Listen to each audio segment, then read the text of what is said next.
Hi, I'm Arnie Gunderson from Fairwinds. On October 31st, a scientist, Marco Kaltofen, made a presentation at the American Public Health Association. They met in Washington, D.C.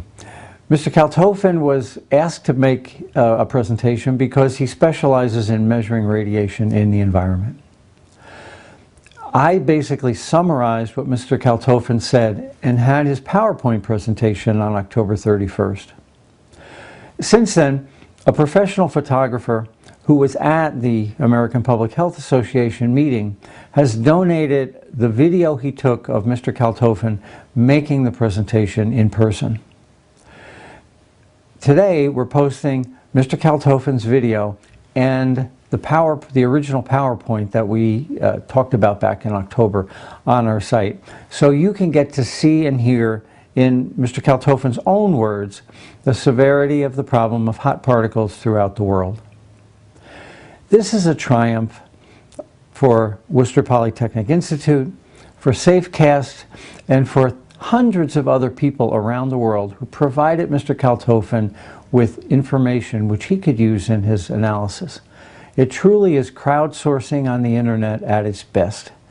It allows us to take control of the information that is being analyzed. And as I said in my video a month ago now, if we had let the government do this work, I don't think we ever would have known the severity of the problem in Japan. Thank you very much. Good morning. Thank you for having me here. My research work is on not so much radiation, but on the things that carry the radiation to people. So what I've been studying has been what happens to dust after it becomes contaminated and how that dust carries radiation to the human body. I have to say that I have no personal financial relationships with commercial interests relevant to this presentation during the past 12 months. In doing this research, I have a few people I'd like to thank. In particular, I'd like to thank the volunteers of SafeCast. SafeCast is a group of both technical and non-technical volunteers in Japan who have been working since the March 11 earthquake, tsunami, and radiation release to try and document some of the radiation exposures people are experiencing in northern Japan. The central theme of my work is that the dust contaminated with fallout from the Fukushima accidents is the source of human exposure to radiation. And you have probably, if you've seen some of the media coverage of radiation exposure in Japan, you've probably heard a lot of different ways that people have talked about how we're exposed to radiation and how it compares to our daily lives. And I'm actually going to ask for show of hands. Am I allowed to do this? Sure. Has anyone heard the radiation in Japan being compared to, say, taking a flight from Los Angeles to Washington, D.C.? Okay. How about to eating a banana? Has anyone heard this one? Bananas have potassium. Potassium has a natural radioactive isotope. So we get a certain amount of low-level radiation from that exposure. The last question, has anyone heard that a little bit of low-level radiation might actually be good for you? This is a hypothesis by Dr. Ed Calabrese that a very small amount of radiation may actually cause what amounts to something analogous to an immunological response. Sorry, I'm a civil engineer. I can't say those medical words. That response is actually a net positive at very, very low levels. So what we're talking about here is a slightly different kind of radiation, where we're looking at a lot of concentrated radiation in a very small particle. So the total amount of radiation we're exposed to might in fact be low, but because we're exposing only a small number of tissues, for instance for a respirable dust particle, we inhale the dust particle that's radioactive, it actually is about the same scale of size as a cell in the human lung. And so that radioactive particle is adjacent to a cell. It's going to stay there because it has a long residence time. And so to that particular cell, That's not a very low dose. In fact, that's a high dose, potentially even a lethal dose to that cell. Although overall, it's a very low level of exposure to the entire human body. So let's look at some of the things that were released by the reactors at Fukushima. Radioiodine, iodine-131. This is a short-lived gas. It tends to decay by about half every 8 days. Cesium-134 and cesium-137. These have half-lives of about 2 years or 30 years, respectively. By the way, have people heard this term, half-lives? We talked about radioisotopes. Thank you.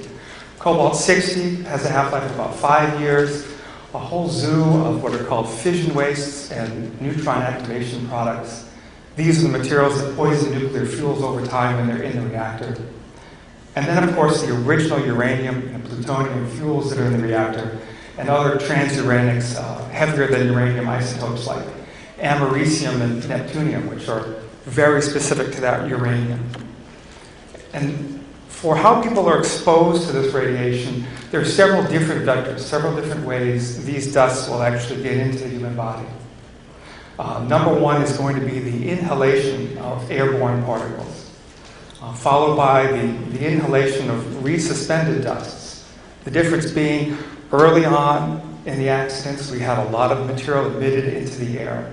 It's washed out by rain. It falls out as a settled dust. And then over time, the atmosphere clears, but sometimes those dusts, when they collect in a certain place, are going to resuspend, and the air will become contaminated again after a short downtime. People also ingest contaminated foods. The list I've put here, these are foods which have already been found to be contaminated with unacceptable levels of radiation. Things like seaweed, shellfish, beef, milk, spinach, eggs, tea, finfish.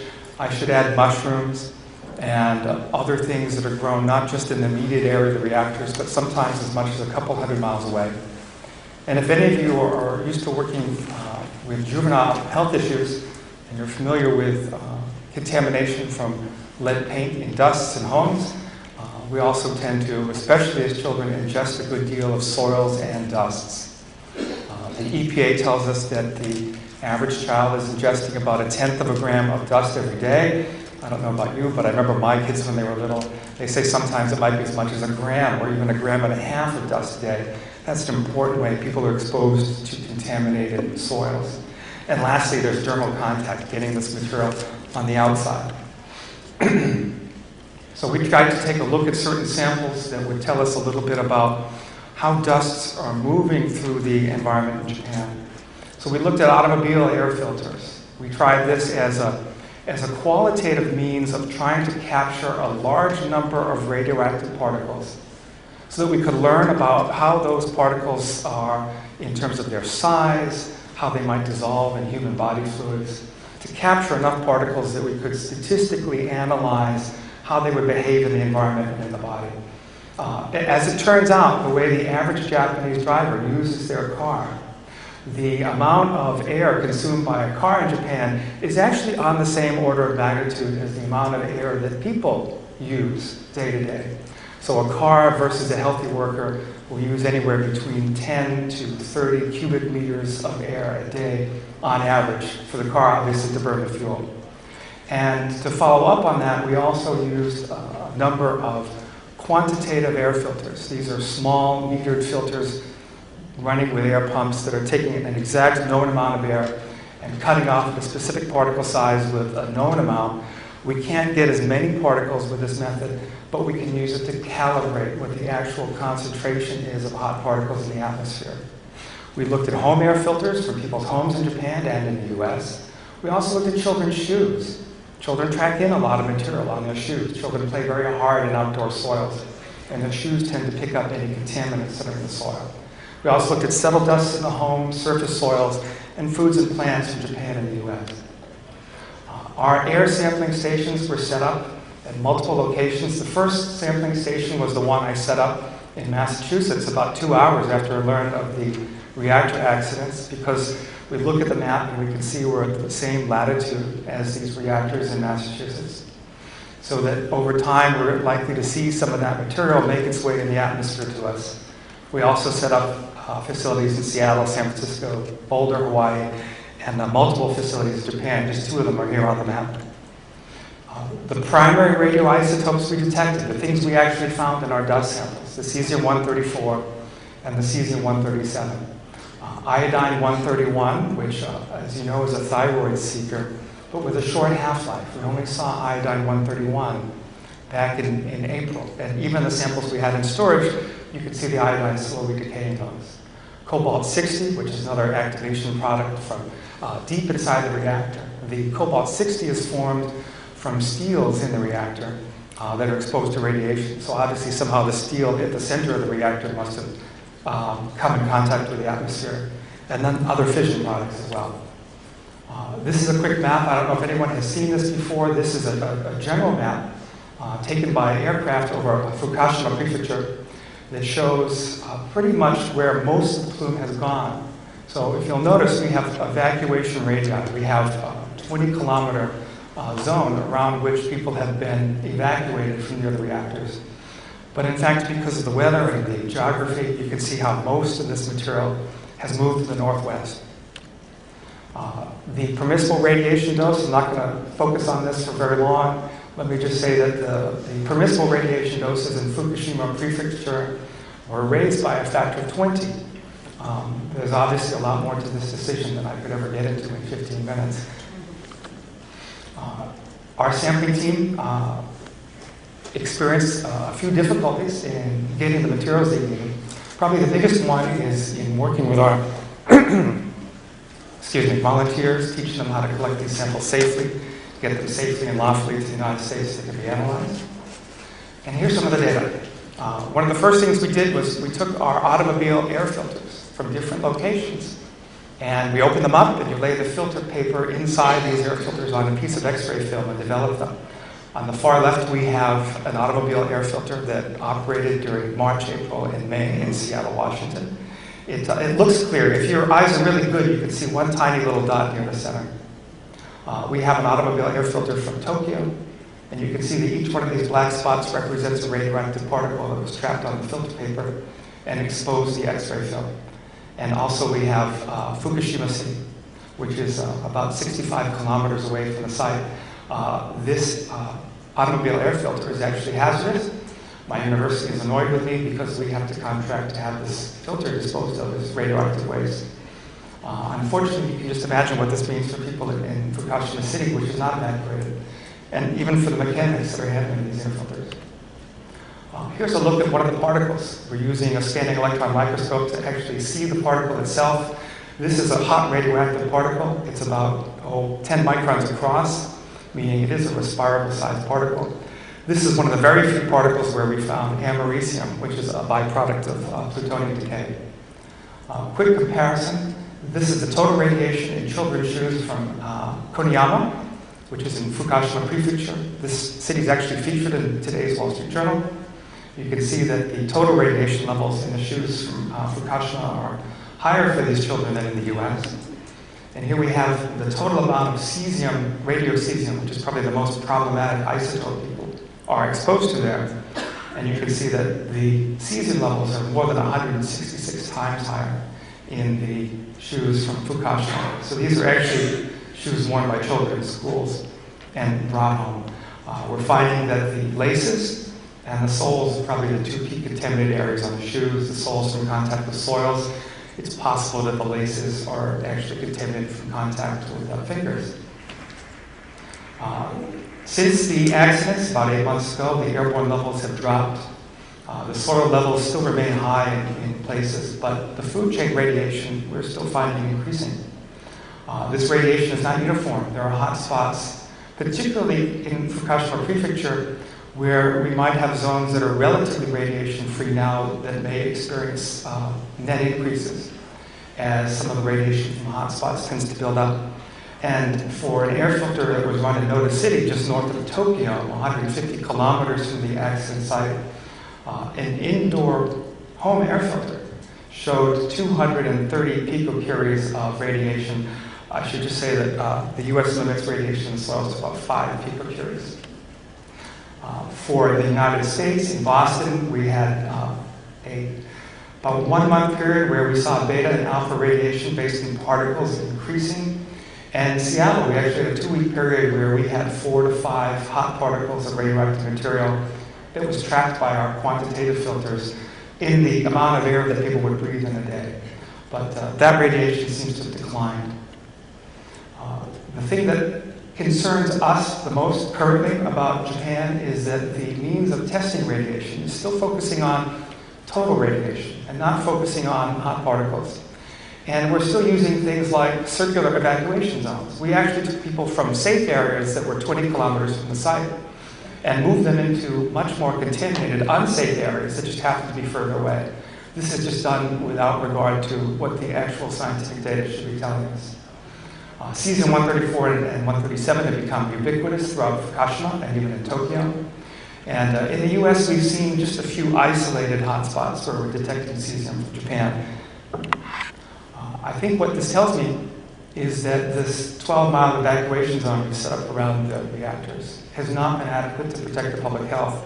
And before we feel too good about it here in the United States, I should remind you that NRC regulations, in the event of a similar accident in the United States, call for a 10-mile evacuation zone. Thank you.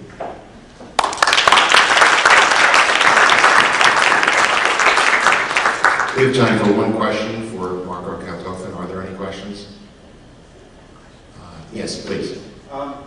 So the issue of that particles can expose tissue to much higher levels of radiation than would be indicated by the total body radiation exposure. Are there epidemiologic studies that say that that then predicts risk as opposed to actually the risk prediction models based on total body exposure?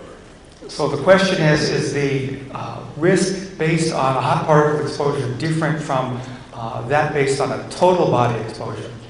The way they answer this question is we always say that if you compare like amounts of radiation, is the hot particle different from a total body?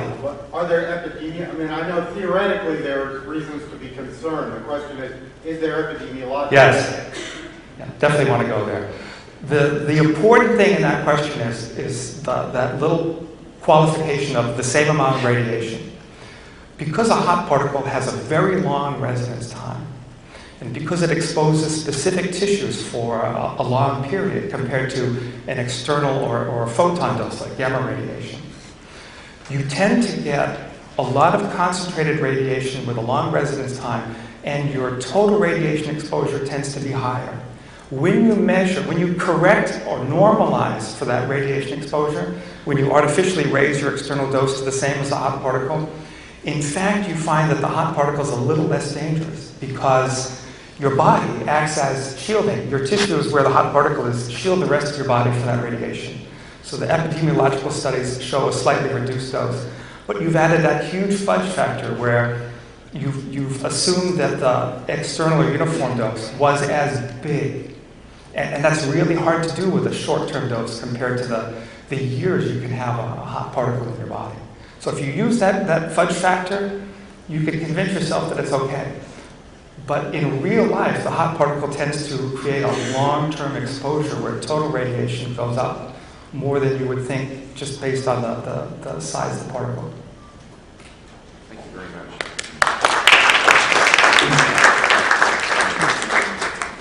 Again, I'd like to thank Marco Kaltofen for excellent analysis. I'd also like to thank Hiro Takaoka, who is the photographer who donated the film.